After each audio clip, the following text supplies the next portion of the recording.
Seumpama seseorang dalam kejadian di dunia, seperti orang mengajukan proposal permintaan kepada pemerintah pusat. Proposal dibuat sesuai maksud proposal. Tak hanya dibuat saja, tapi juga harus dibawa, diantar kepada pemerintah. Siapa yang mengantar proposal kepada pemerintah, itu akan menjadi sebab ketentuan proposal itu diterima, cepat ditanggapi, ataupun ditolak. Juga pembuat proposal juga menjadi sebab diterima atau ditolaknya proposal. Kalau proposal rencana dibuat, tapi tak juga dibuat-buat, apalagi diantar ke pemerintah, hanya sebatas rencana membuat proposal, maka juga tidak akan ada jawaban dari pemerintah. Karena tidak ada apa-apa yang diajukan ke pemerintah.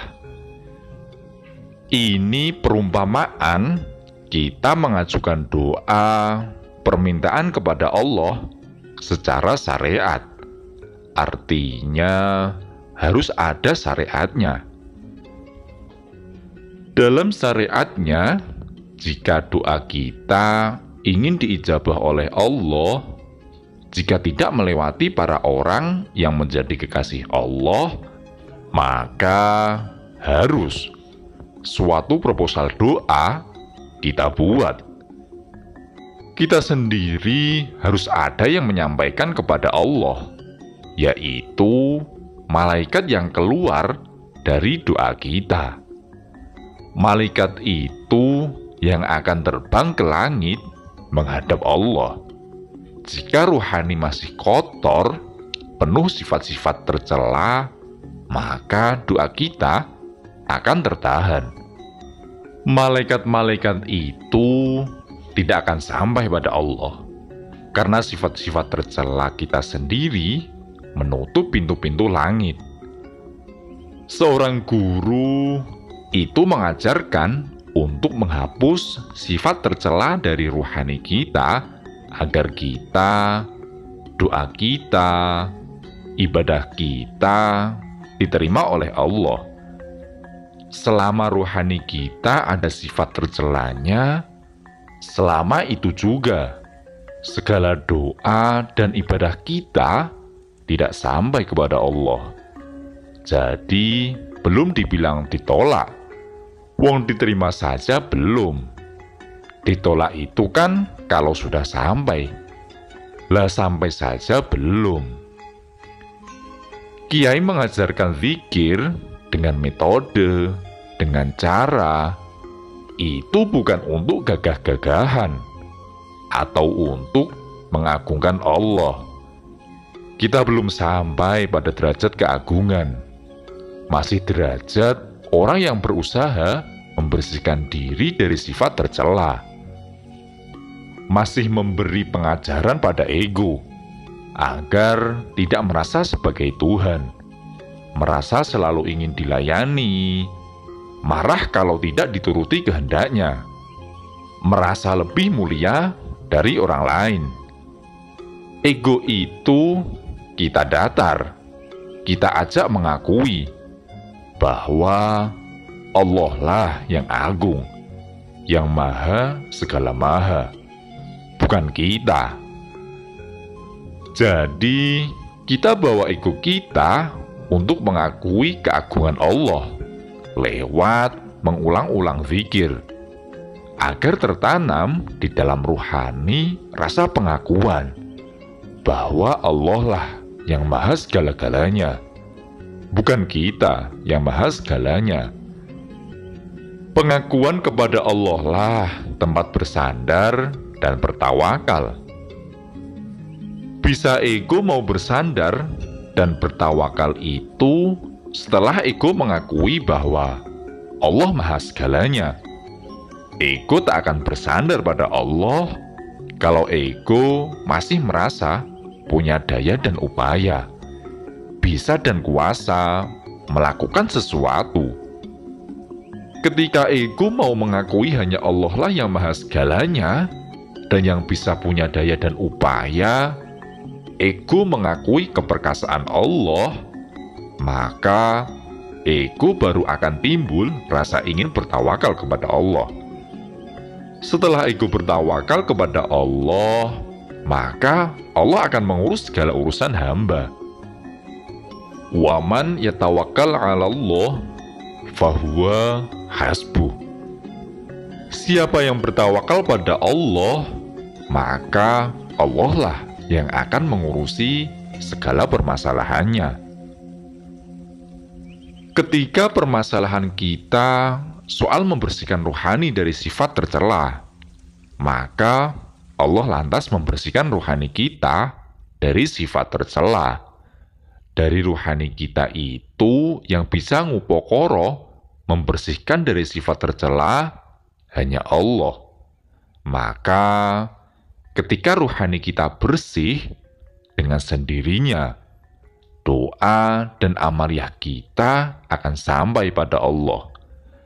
Karena sudah tidak ada sifat tercela yang menutupi pintu langit, doa pun akan sampai pada Allah. Apa lalu doa akan diijabah, sementara Allah itu Maha Rahman dan Rahim? Ya, karena sifat Rahman dan Rahimnya Allah, kasih sayangnya Allah itulah, lantas setiap doa akan disortir oleh Allah. Karena Allah bersifat Rahman Rahim, berkasih sayang pada kita, sehingga misal doa dinilai Allah itu madorot, berbahaya untuk kita, jika diijabah, maka Allah tidak mengijabah doa kita, karena berbahaya atau mencelakakan kita. Begitulah proses suatu permintaan kepada Allah, secara proses syariatnya. Secara hakikatnya, semua amal ibadah atau doa itu sudah dicatat oleh Allah di zaman azali. Orang yang diijabah doanya, diterima amal ibadahnya, itu sudah ditentukan oleh Allah. Orang itu dengan sendirinya dituntun untuk membersihkan ruhaninya dari sifat tercela. Dipertemukan dengan guru yang mengajarkan cara membersihkan ruhani dari sifat tercela.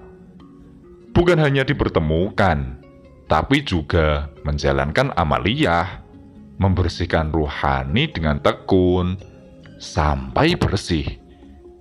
Dan melakukan laku perbuatan yang menjadikan doanya diijabah oleh Allah. Melakukan sifat perilaku yang terpuji. Makanya kenapa akhlakul karimah itu ditekankan oleh Rasulullah Shallallahu Alaihi Wasallam. Bahkan Nabi itu diutus hanya untuk menyempurnakan mengajarkan akhlak terpuji. Buaistu liutamima makarimal akhlak. Karena dengan akhlak terpujilah ibadah dan doa kita itu diterima oleh Allah. Tidak punya akhlak terpuji, ya berarti selamanya doa kita dan ibadah kita tidak diterima oleh Allah.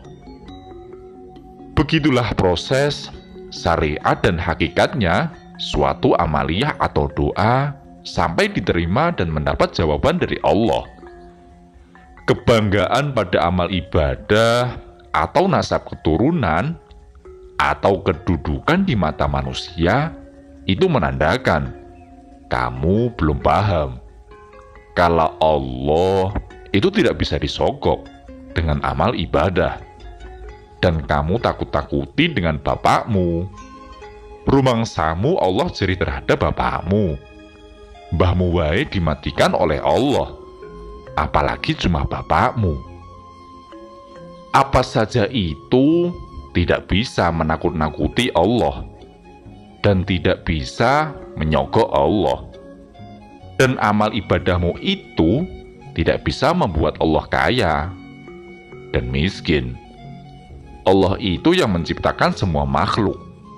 emas, perak, sapi, kerbau, bapak ibumu, nenekmu, dan juga kamu. Bahkan alam raya ini, dia maha kaya raya, tidak bisa disogok, dan tidak bisa diiming-imingi. Hanya penghambaan yang sempurnalah yang menjadikan seorang hamba itu diangkat derajatnya, punya kedudukan di sisi Allah. Jika kamu tidak melayani Allah dengan melayani agama Allah, hanya melayani nafsumu sendiri, maka ya kamu punya derajat hanya sebatas di hayalanmu sendiri. Pesan Sang Kiai.